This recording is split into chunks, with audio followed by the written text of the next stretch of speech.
শুভ সকাল বন্ধুরা, রাধে রাধে। আশা করি সবাই খুব ভালো আছো। আবার একটা নতুন ভিডিও নিয়ে চলে এসেছি তোমাদের সঙ্গে। তো দেখো বন্ধুরা, সকালবেলা স্নান করে বাসি বিছানা গোছাতে চলে এসেছি। তোমরা হয়তো বলতে পারো স্নান করে বাসি বিছানা গোছাতে এসেছো। তার কারণ হচ্ছে কথায় তখন হচ্ছে ছেলে আর তোমাদের দাদাভাই ঘুমাচ্ছিল, ওই জন্য তখন বাসি বিছানাটা গোছাতে পারিনি। এই জন্য স্নান করেই বাসি বিছানাটা গোছাতে এসেছি। কথায় বলে মা লক্ষ্মী নাকি পরিষ্কার পরিচ্ছন্নতা খুব পছন্দ করেন। মা লক্ষ্মীর পাঁচালিতে একটা জায়গায় আছে, নারদমণিকে মা লক্ষ্মী বলছেন, নারীগণ থাকে যদি অতি শুদ্ধাচারে, তাহাতে অশান্তি আর না থাকিবে ঘরে। এই কারণের জন্যই আমরা সমস্ত মেয়েরাই বোধহয় পরিষ্কার পরিচ্ছন্নতা গুছানো গাছানো করে বাড়ি ঘরদোর মা লক্ষ্মীকে একই জায়গায় অচলা রাখার জন্য টিপটাপ করে গুছিয়ে গাছিয়ে পরিষ্কার পরিচ্ছন্ন করে রাখি। তা বিছানা গোছানো ঝাড়পোছ করা হয়ে গেছে, এরপর ঘর ঝাড় দিয়ে নিচ্ছি। সকালবেলা বাসি ঘর ঝাড় দিয়ে নিতে হয়, তার কারণ হচ্ছে বাসি ঘরে কেউ বেরোয় না বাড়ি থেকে। বাসি ঘর পরিষ্কার পরিচ্ছন্ন করে দিলে তারপরে বাড়ি থেকে বেরোতে হয়, এটা নাকি নিয়ম।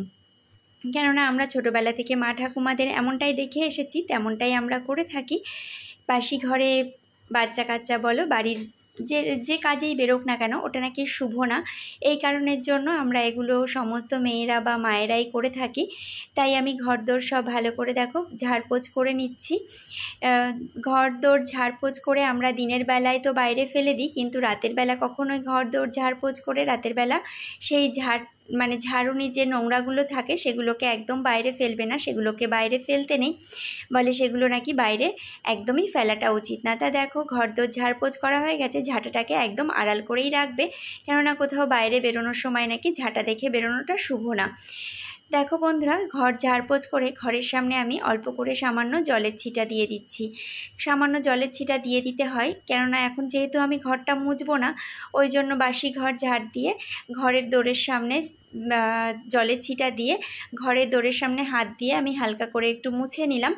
তাহলে কি হলো, বাসি ঘরটা আর বাসি থাকলো না। এবারে যে কেউ কিন্তু বাইরে বেরোতে পারে, অসুবিধা নেই এতে, এটাও নাকি নিয়ম। তা এই জন্য কিন্তু আমরা সমস্ত মেয়েরা বা মায়েরা ছোট থেকে যে নিয়মগুলো দেখে দেখে অভ্যস্ত, সেই নিয়মগুলোই আমরা করে থাকি। এরপর চলে আসলাম রান্নাঘরে। তা দেখো আজকে রান্না করব আর মাছ। আমরা সবাই জানি আঁশ ছাড়া মাছগুলো ভীষণভাবে ফেটে ওঠে, এই জন্য সবসময় কম আঁচে মাছ দিয়ে তারপরে ঢাকা দিয়ে তারপরে গ্যাসটাকে বাড়িয়ে দেবে, তাহলে দেখবে মাছগুলো কিন্তু ফেটে আর গায়ে এসে লাগবে না। এরপর বসিয়ে দিয়েছি চা। সকালবেলা ঘুম থেকে উঠে চা হবে না সেটা আবার কখনো হয়? কিন্তু এই যে দুধ চা খেলে আমাদের গ্যাস অম্বল হয়, কিন্তু দুধ চায়ের মধ্যে যদি আমরা আদা দিয়ে তারপরে চাটা করি, তাহলে কিন্তু সেক্ষেত্রে বন্ধুরা আমাদের গ্যাস অম্বল হওয়ার চান্সটা অনেকটা কমে যায়।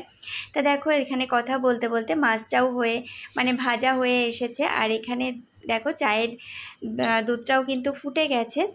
আমি তোমাদের সঙ্গে ভিডিও শুরু করার আগেই মা এখানে রান্নাঘরে সমস্ত কিছু গুছিয়ে রেখেছিল, মাছ বের করে নুন হলুদ মাখানোই ছিল। আমি এসে জাস্ট রান্নাটা বসিয়ে দিয়েছি, কেননা না হলে অনেকটা দেরি হয়ে যায়।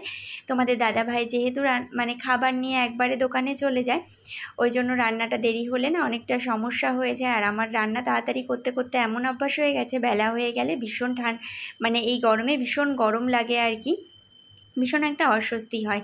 চাটাও এখানে হয়ে গেছে, তো চা খাওয়া চাটা ঢেলে নিচ্ছি। দেখো চায়ের কালারটা কত সুন্দর হয়েছে। আর অবশ্যই তোমরা যারা আদা দিয়ে চা খাওনি, একবার অন্তত আদা দিয়ে করে খেয়ে দেখবে, অসাধারণ একটা ফ্লেভার, অসাধারণ একটা টেস্ট লাগে। যদি মাথা ধরে বা কোনো রকম ঠান্ডা লাগে, গলা ব্যথা হয়, সেক্ষেত্রে কিন্তু আদা দিয়ে এই চাটা ভীষণ ভালো লাগে। আদা দেওয়া এই দুধ চাটা অসাধারণ টেস্টি খেতে হয়। তো দেখো বন্ধুরা, এখানে চা খাওয়া কমপ্লিট করে আমি চলে এসেছি মাছের মশলাগুলো করতে, কেননা মাছ ভাজা ওদিকে হয়ে গেছে, তোমাদেরকে দেখালাম। তো এখানে আমি মাছের মশলাটা করে নেব। আজকে আমি তোমাদের সঙ্গে যেহেতু খাওয়া দাওয়ার পরে ভিডিওটাতে ভয়েস দিচ্ছি, তো তোমাদের সঙ্গে একটা ভালো কথা শেয়ার করব, একটা মজার একটা দারুণ কথা। তো প্লিজ বন্ধুরা তোমরা পুরো ভিডিওটা দেখো, কেউ স্কিপ করে দেখো না, তাহলে এই মজার দারুণ কথাটা কিন্তু তোমরা ভীষণভাবে মিস করে যাবে। তো দেখো মশলাটাও কিন্তু করা হয়ে গেছে। আজকে দুপুরবেলা খেতে বসে সবাই বলছে আমার শাশুড়ি মায়ের হাতটা নাকি আমার হাতে চলে এসেছে। প্রথমে তো আমি কথাটা বুঝতেই পারিনি যে কথাটার মানেটা কি। তারপরে বুঝতে পারলাম যে সবাই বলতে চাইছে যে একদম পুরো মায়ের মতন হাতের টেস্টের রান্নাটা হয়েছে আজকে। সেই জন্য সবাই বলছে যে শাশুড়ি মায়ের হাতটা বৌমার হাতে লেগে গেছে। একদম পুরো মানে পাকাপোক্ত একটা ভালো স্টুডেন্ট আপনি তৈরি করেছেন নিজে হাতে ধরে, এমনটাই সবাই বলছে। তো দেখো বন্ধুরা, এখানে আমি ফোড়নে দিয়ে দিয়েছি 2-4 পিস দারচিনি। এরপর মশলাটা দিয়ে দিলাম। মশলাটা দিয়ে যথারীতি ভালো করে কষিয়ে নেব ততক্ষণ পর্যন্ত যতক্ষণ না মশলার থেকে তেল ছেড়ে আসবে।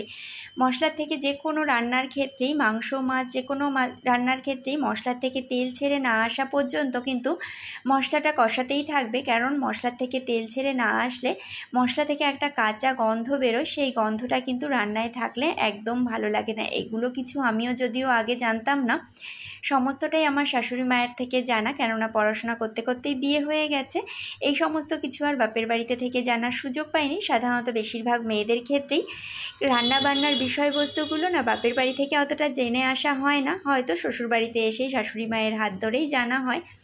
তো দেখো মশলা থেকে কিন্তু অনেকটাই তেল ছেড়ে গেছে। তো আর সামান্য একটু তেল ছেড়ে গেলেই কিন্তু আমার মশলাটা কষানো হয়ে যাবে। তো সবাই যখন এই কথাগুলো বলছিল যে আজকে রান্নাটা একদম অসাধারণ হয়েছে, সত্যি বলতে বন্ধুরা রান্না বান্না করার পর যদি সবার থেকে ভালো ভালো প্রশংসা পাওয়া যায় না, ভীষণ ভালো লাগে।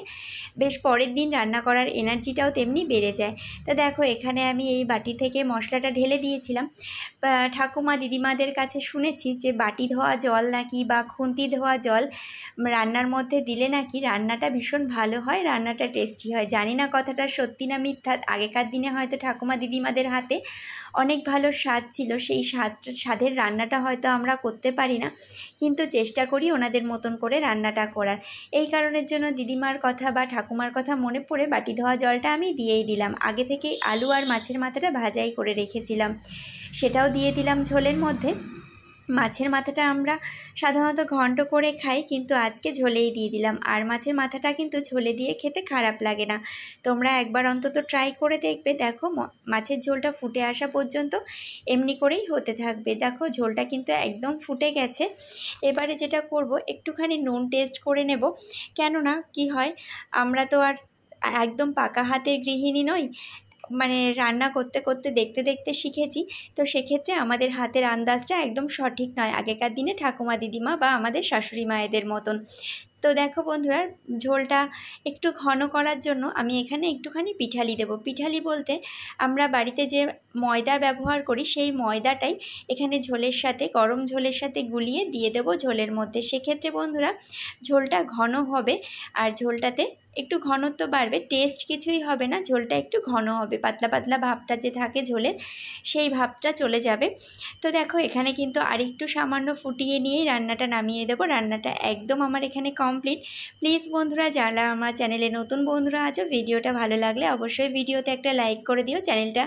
চ্যানেলে নতুন বন্ধু হলে চ্যানেলে সাবস্ক্রাইব করে আমার পাশে থেকে যেও। প্লিজ বন্ধুরা, তোমাদের সবার কাছে আমার রিকোয়েস্ট, প্লিজ আমার ভিডিওটা ভালো লাগলে অবশ্যই আমাকে কমেন্ট করে জানিও, আর অবশ্যই তোমরা অন্যদের সঙ্গে ভালো লাগলে শেয়ার করে দিও। টাটা বাই বাই বন্ধুরা, এখনকার মতন ভিডিওটা এখানেই শেষ করছি। আবার দেখা হবে নতুন ভিডিওতে। তোমাদের সবার কাছে রিকোয়েস্ট আমার, যারা আমার চ্যানেলে নতুন বন্ধুরা আছো, প্লিজ সবাই ভিডিওতে লাইক করে দিও, আর চ্যানেলটা সাবস্ক্রাইব করে আমার পাশে থেকে যেও। টাটা।